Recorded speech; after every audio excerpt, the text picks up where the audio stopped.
ادگل وان گهرانکاریان لسر آست دور دهن ریدان و او پیشاتین پیدا دبن ده وی قوناغا نهادا بگرنگ و پیدوی ده زانی نه زولانین سیاسی زیدتر حول بدن ناکوکین دناو برا خدا بن بر بکن و کارین زیدتر جبو هنده بکن به ایگو تار برانبر لایانین در ور راوستن که ده نهادا گل کرد پیدوی وی چنده هیا همی هیز به ایگ دنگ و ایگ رنگ قوناغین دجوار در باز بکن. هزه دومن خالش همیا گرنگ تدو یا سرکی بو بدهنگادیا اوان تحدیات تنه اک بونا نافخویه اک بونا هرمی اب خوشبختانه راستی امید بینید وی باره هنه داندک پنگا بیت پیش کردن ایتاتی نه ها بیتن و انشالله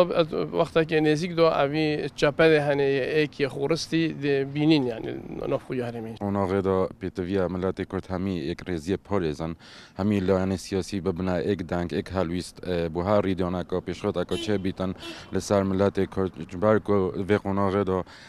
همی او دولت جیران وکو ترک وکو ایران وکو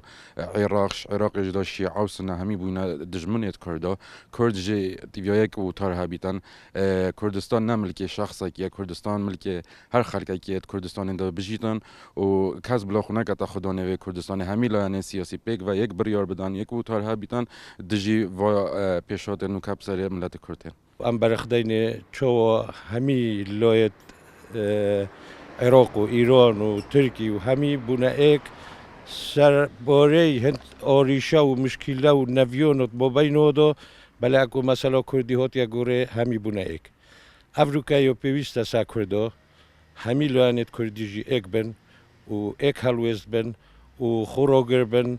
و گشت بین از هیویدارم وضع کردستان برای پاش نگرد و اوه پینگوه که میجویه با کردستان و سرکفتن هر با کردستان ایشالا. نزیکبونا لایانین سیاسی و کارکرن به برنامه نهف پشک ده بیتا خالقا هری بهز برانبر وان لایان و ولاتین ینکو حولات اگدانا نافبرا وان لایاناند کن. جبرکو ده نهادا بارودوخ برف قوناغا که دید چیتو هیویا حولاتیان اوا به اکریزیا گلی کرد دست کفتین زیدتر بو گلی کرد ابدز و بهین. دلدار عرب کرسات نیوز آمیدیه.